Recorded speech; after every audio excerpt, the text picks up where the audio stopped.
Bom dia a todos e todas. Eu vou ler o texto e deve ter mais ou menos os 30 minutos que me foram sugeridos. Então, Cidade Negra, o título Escravidão e Liberdade no Rio de Janeiro, século XIX.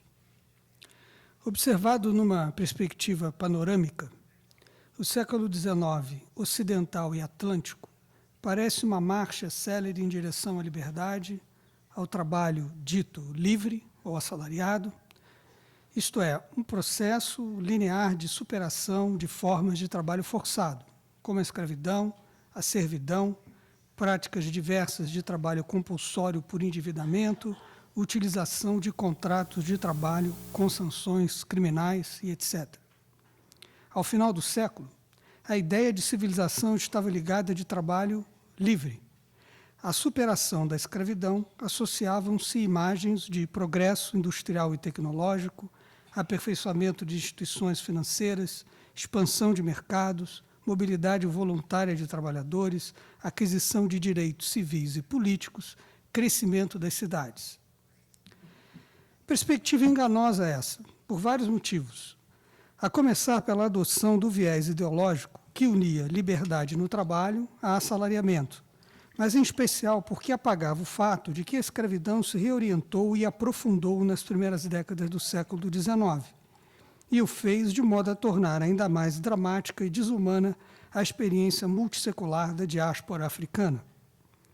No final do século XVIII, os polos mais dinâmicos da economia escravista eram as colônias britânicas e francesas produtoras de açúcar. A Revolução Haitiana interrompeu a prosperidade da principal colônia açucareira francesa. No início do século XIX, uma sucessão de crises políticas oriundas de forte movimento abolicionista pôs fim ao envolvimento britânico com o tráfico negreiro e, em seguida, provocou a abolição da escravidão em suas possessões caribenhas. O processo histórico que consolidou a hegemonia política e econômica britânica no comércio internacional resultou na abolição da escravidão em suas colônias, mas também no aprofundamento dela em outras regiões do hemisfério americano. Poucas décadas adiante, a indústria algodoeira expandia territórios e aumentava o comprometimento dos estados sulistas norte-americanos com a escravidão. Em 1830, Cuba se tornara o maior produtor mundial de açúcar, ao mesmo tempo em que sua população escrava saltava de 85 mil cativos em 1792 para mais de 430 mil em 1841. Devido a taxas baixas de reprodução natural da população escrava, a expansão da cultura cafeeira no Brasil, no segundo quartel do século XIX, dependeu da importação de trabalhadores africanos escravizados. Na verdade, a entrada de africanos cresceu de maneira exponencial desde a década de 1790, como consequência da abertura de mercados resultante do colapso da produção açucareira do Haiti. Na década de 1820, o café ainda era o terceiro item de exportação do país, atrás do açúcar e do algodão. Em outras palavras, a reestruturação do escravismo no Brasil, após a decadência da atividade mineradora, antecedeu a expansão da cafeicultura ao longo do Vale do Paraíba Fluminense e Paulista. De acordo com as estimativas mais recentes, em todo o período de tráfico negreiro para o Brasil, desde meados do século XVI até os anos 1850, chegaram ao país mais de 4.800.000 africanos. No primeiro quartel do século XIX, em 1801 a 1825, entraram 1.012.000 africanos. No segundo quartel, 26 a 50, 1.042.000 africanos. E outros 6.800 vieram após a Lei de Proibição do Tráfico de 1850. A aritmética dos dados revela que mais de 42% da importação de africanos para o Brasil em 3 séculos de tráfico negreiro aconteceu apenas na primeira metade do século XIX. A maioria esmagadora das entradas de escravizados no último período, de 1826 a 1850, mais o número residual da década de 1850, destinou-se à região do atual Sudeste e ocorreu quando tratados internacionais e legislação nacional haviam tornado ilegal o tráfico negreiro. O tráfico africano foi proibido por lei aprovada no Parlamento Brasileiro em 7 de novembro de 1831. Não obstante a proibição legal, e após decréscimo temporário nas entradas de africanos durante a primeira metade da década de 1830, o comércio negreiro assumiu proporções aterradoras nos anos seguintes, impulsionado pela demanda por trabalhadores para as fazendas de café, useiro e vezeiro no logro aos cruzeiros britânicos, auxiliado pela conivência e corrupção de autoridades públicas e com o apoio de setores diversos da população. No início dos anos 1850, quando nova conjuntura política interna e externa levaria à interrupção definitiva do negócio dos negreiros, mais de 750 mil africanos haviam entrado ilegalmente no país, e talvez a metade da população escrava em idade produtiva fosse constituída por esses africanos e seus descendentes. Essa taxa de ilegalidade da escravidão era certamente muito mais alta nas fazendas de café do Vale do Paraíba, para onde afluíram em massa os africanos chegados após a Lei de 1831. Não custa reparar nisso. A riqueza e o poder da classe dos cafeicultores, que se tornaria símbolo maior da prosperidade imperial ao longo do Segundo Reinado, 1840-1889, viabilizaram-se ao arrepio da lei, pela aquisição de escravos provenientes de contrabando.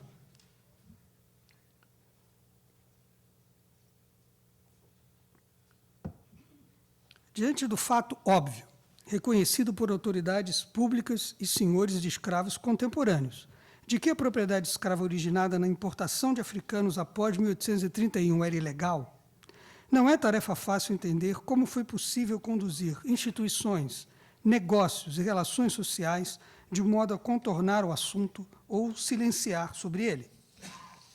Ao que parece, os fazendeiros consideravam o acesso a escravos uma espécie de direito costumeiro, o qual não se questionava, em especial, diante da expansão do café, que virava sinônimo de prosperidade econômica nacional a partir da década de 1830. É possível que a prática do tráfico ilegal tenha se beneficiado do fato de que a propriedade escrava contava com ampla base social na primeira metade do século XIX. Isto é, ter escravos não consistia em privilégio de ricos, pois até indivíduos pouco mais do que pobres ou remediados poderiam ter um ou dois cativos. Por isso, talvez, o apoio de amplos setores da sociedade ao tráfico ilegal, pois tal atividade dependia da colaboração de muita gente, desde populações à beira-mar, que ajudavam no desembarque e ocultação dos africanos contrabandeados, passando por intermediários diversos, autoridades coniventes em todos os escalões da administração pública, até chegar ao fazendeiro sedento por mão de obra. Todavia, a empreitada sempre foi arriscada, quando menos devido à pressão britânica constante contra o contrabando de africanos. Volta e meia, diplomatas ingleses protestavam contra anúncios, publicados em jornais da corte, de leilões de escravos africanos cujas idades informadas deixavam clara a sua importação após a lei de proibição ao tráfico. Mas o chefe de polícia da cidade do Rio, da corte, replicava que, aspas, as atuais circunstâncias do país não recomendavam a investigação desses casos. As circunstâncias a quais se referia o chefe de polícia da cidade do Rio nem precisavam ser mencionadas.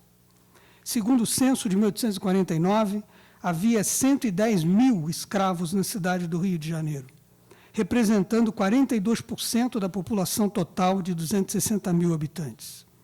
Além disso, havia 10.700 libertos, mais um número indeterminado de pretos e pardos nascidos livres. O Rio foi, disparado, a maior cidade escravista das Américas em todos os tempos. Nova Orleans tinha 15 mil escravos em 1860, Salvador tinha 10 mil escravos em 1835, ano da revolta dos escravos e libertos muçulmanos que assombrou o Império Brasileiro. Além disso, mais de 60% dos escravizados residentes na cidade do Rio em 1849 eram africanos, ou seja, dezenas de milhares deles haviam sido introduzidos no país ilegalmente, após a Lei de Proibição do Tráfico de 1831. O ritmo alucinante da escravização ilegal, a partir de meados da década de 1830, repercutiu no cotidiano da população livre de ascendência africana em geral, pois aumentou a insegurança, tornou a liberdade mais precária. A conexão entre escravização ilegal e precariedade da liberdade é importante, tanto para compreender modos de atuação do poder público no período, inclusive quanto às suas políticas de controle social no meio urbano, quanto para observar as atitudes e estratégias de pretos e pardos, escravos ou livres ou libertos, no intuito de lidar com essa situação. O desrespeito à Lei de 1831 afrouxou os requisitos de prova da propriedade escrava. Não era regra exigir prova do ato original de aquisição do cativo, o que facilitava a qualquer um postular a propriedade do africano que lhe aprovesse, pois, ao contrário do que ocorria antes da lei de novembro de 1831, não entravam mais escravos pela alfândega, com a consequente emissão de certificados e recibos relativos ao pagamento de impostos devidos. O problema da redução de receitas relativas à propriedade escrava tornou-se tão sério que o governo imperial se viu compelido a relaxar ao máximo os requisitos de prova de posse legal de cativos, na esperança de encorajar os senhores a pagar as taxas. Uma lei de 1842 sobre matrícula e pagamento de imposto anual de escravos dizia assim, artigo 6º, aspas, no ato da primeira matrícula, a ninguém se exigirá o título porque possui o escravo. Fecha aspas.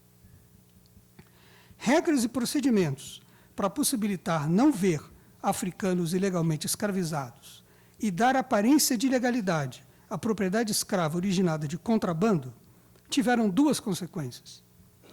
Primeiro, encorajaram o furto de escravos, atividade que parecia ter atingido proporções epidêmicas nas décadas de 1830 e 1840, a julgar pela atenção dedicada ao assunto pela polícia do Rio de Janeiro. Furtar escravos era ofício que requeria uma rede de colaboradores, a começar pelos próprios escravos, que, em geral, tinham de concordar em ser levados. Às vezes, pediam para sê-lo.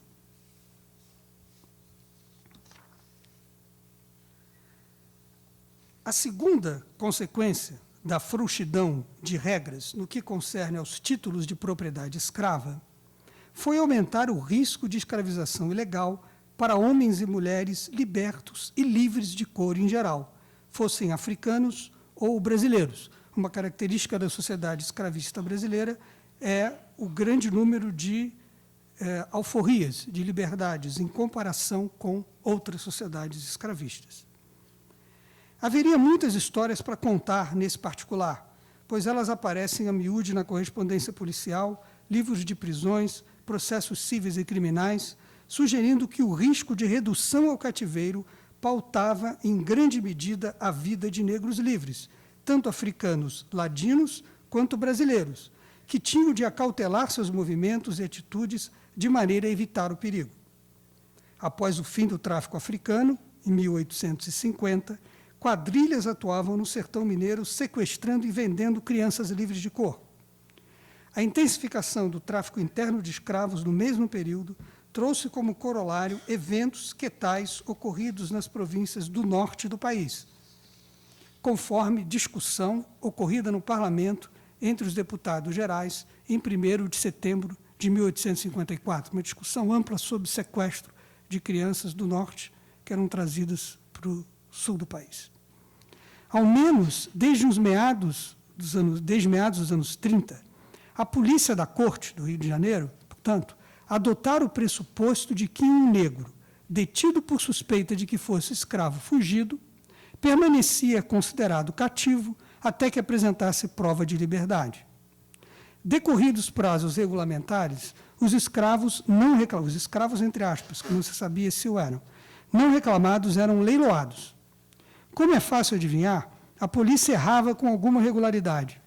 mas só chegamos a saber disso nos casos em que as vítimas conseguiram provar a sua liberdade antes de ir a leilão, às vezes depois do leilão. Os processos cíveis de liberdade de escravos contam casos seguidos de crianças negras livres batizadas como escravas. Mesmo negros adultos eram às vezes seduzidos, como se dizia, ou ludibriados e reduzidos à escravidão. No cotidiano da cidade do Rio, a polícia atuava na fronteira dos conceitos de ladino, escravo aculturado e falante de português, e boçal, denominação atribuída ao africano recém-chegado. Na prática, no contexto da necessidade de não ver os africanos ilegalmente escravizados a perambular pela cidade, o conceito de ladino alargou-se cada vez mais, para sustentar as alegações de que determinado africano havia sido introduzido no país há muito tempo, como se dizia, ou seja, antes da lei, possivelmente antes da lei de novembro de 1831. Todavia, parece inevitável que a ambiguidade na definição de ladino, em oposição a boçal, em circunstâncias que muitas vezes tornavam incertas a própria fronteira entre liberdade e escravidão, permitisse apropriações por sujeitos outros que não autoridades e senhores de terras e escravos. Simão Congo, preso no calabouço, a prisão dos escravos, em abril de 1845, ao que parece, aspas, pelo simples fato de achar-se fora de casa pouco depois das 10 horas da noite, fecha aspas, alegou ser cativo do doutor Rosa. Rasparam-lhe a cabeça e começou a fazer trabalho de cativo no calabouço. Logo lhe apareceu um protetor, que redigiu uma queixa para argumentar que o detido recebia tratamento indevido como escravo, pois, na verdade, era liberto e agregado do dito doutor Rosa. O responsável pelo calabouço alegou ser o suplicante um preto de nação que falava um português atrapalhado, o que explicaria o motivo pelo qual as autoridades policiais não questionaram a sua história ao dizer-se cativo, aspas, pobre preto que, como ignorante, se deu como cativo, sendo forro, fecha aspas. Mas pode ser que, no momento da prisão, Simão Congo tivesse mesmo o objetivo de passar por escravo. Essa estratégia apareceu de modo recorrente nos papéis policiais, quando um negro pobre, livre ou liberto, por temer o recrutamento ou a deportação, se dizia cativo sem o ser. Ao se declarar propriedade de alguém, o detido ganhou tempo, obrigou a polícia a informar o ocorrido ao seu suposto senhor. O doutor Rosa se mobilizou por obter a soltura de seu ex-escravo, agora agregado. Enfim, Simão Congo, preto de nação, ignorante, falante atrapalhado de português, foi ladino o suficiente para saber que aquela era a hora de realçar os seus traços de suposta boçalidade. De qualquer modo,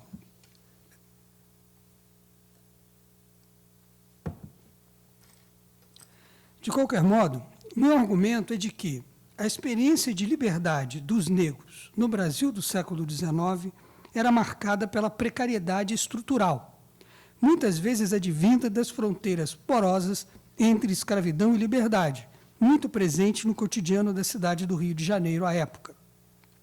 A ênfase numa periodização com início em 1831 acentua o fato de que a escala, a partir de então massiva, das práticas de escravização ilegal, em decorrência de impedimento inscrito em lei que coincidiu com o aumento de demanda por trabalho devido à expansão da cafeicultura, fez com que o processo de reestruturação política do Estado Imperial nas décadas de 1830 e 1840 resultasse, doravante, em clara hegemonia dos conservadores ou saquaremas, como eram chamados. A hegemonia conservadora organizou-se em torno da defesa do regime monárquico, da possibilidade de expansão do latifúndio, à revelia da regulação fundiária, do apego à escravidão expressa na atuação do governo para resistir ao cumprimento da Lei de Abolição do Tráfico de 1831, ou, ao menos, procrastinar a sua aplicação o quanto fosse possível.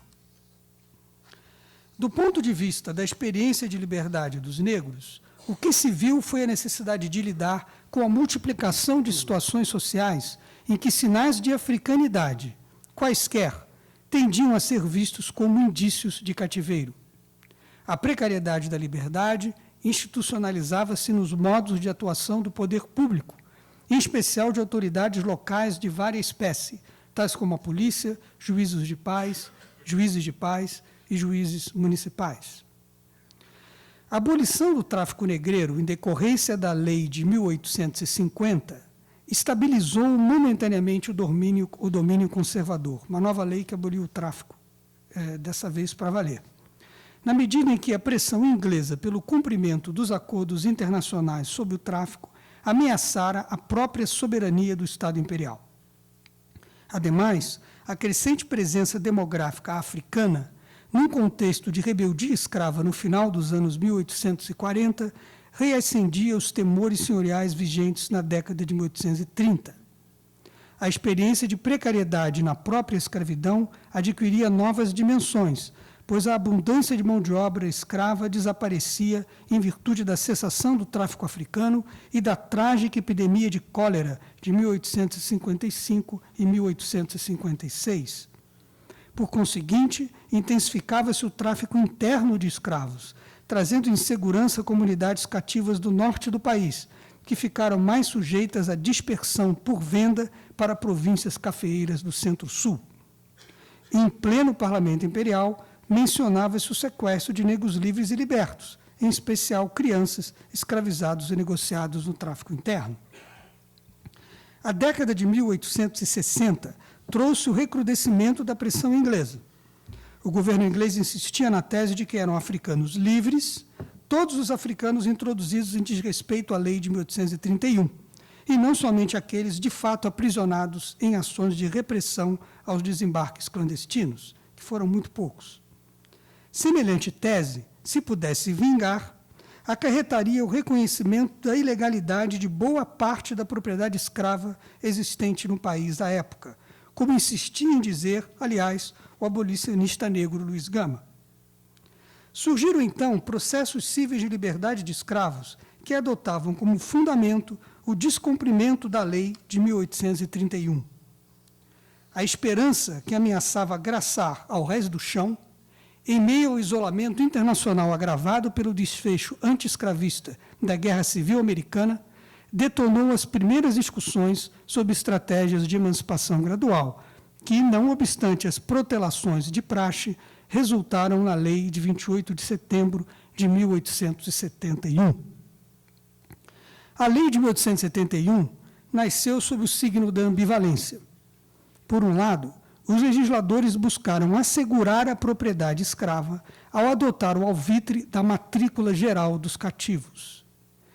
Por conseguinte, um dos sentidos da lei foi defender o status quo, continuando a viger tanto a propriedade escrava ilegalmente adquirida, quanto os mecanismos policiais de apoio ao domínio senhorial, por asseveração cotidiana da estratégia de considerar escravo qualquer negro que se suspeitasse poder sê-lo, por motivos variáveis, mais ou menos arbitrários.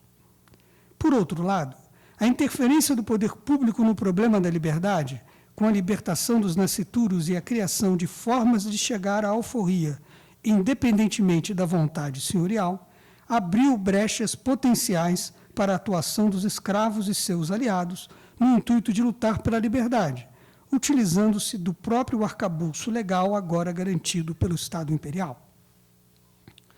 Ao longo da década de 1870, os padrões rotineiros de ação policial na cidade mostram que, quanto à escravidão, continuava a valer o reforço à manutenção do domínio senhorial. Todavia, ocorreu um aumento do recurso dos escravos à polícia para confrontar injustiças do cativeiro. Cresceram as demandas por liberdade no judiciário. Aos poucos, a indefinição costumeira entre liberdade e escravidão propiciou estratégias escravas destinadas a desmantelar o domínio senhorial. Pessoas cativas tentavam passar por livres, transferindo aos senhores o ônus de provar a escravidão por intermédio da apresentação do certificado de matrícula. Os anos 1880 surgiram sob a expectativa da emancipação escrava, uma vez que o movimento abolicionista transbordava do parlamento para as ruas. A resistência escravocrata mostrou-se tenaz, levando a nova tentativa de compromisso em 1885, afinal gorada, porém suficiente para conferir ao Brasil a honra duvidosa de se tornar o último país do Ocidente a abolir a escravidão negra. Quanto aos negros, que se alforriavam em ritmo mais acelerado, enfrentavam redefinições sociais e políticas da precariedade e da liberdade. Estavam excluídos da cidadania política devido à lei eleitoral de 1881, que estabelecera a exigência da alfabetização e de renda alta para ser eleitor. Não tinham acesso à instrução primária, não obtinham autorização legal para criar associações baseadas em laços étnicos e raciais. Em meio a tantas negativas, lidavam com a afirmação do racismo científico na esteira do imperialismo europeu e sua repercussão no desenho de políticas públicas. Outro sim, a difusão de novas ideologias do trabalho esgarçava o conceito de vadiagem e restringia a liberdade possível aos egressos do cativeiro e seus descendentes, fazendo deles os alvos preferenciais da suspeição policial nas cidades. Desse modo, gestavam-se estruturas de dominação atinentes a formas de exploração do trabalho, outras que não a escravidão, renovando-se os sentidos da precariedade estrutural da experiência de liberdade dos negros. Se fosse resumir numa frase o sentido dessa minha peroração, diria que é a sugestão de que, ao menos no Brasil, mecanismos silenciosos de exclusão racial são marcantes desde a independência e da construção do Estado Nacional. Ao analisar políticas públicas em geral e políticas de gestão urbana em particular, não se deve deixar de considerar os possíveis sentidos de exclusão racial nelas implícitos, assim como investigar as maneiras de a população afrodescendente lidar com essa situação. Obrigado.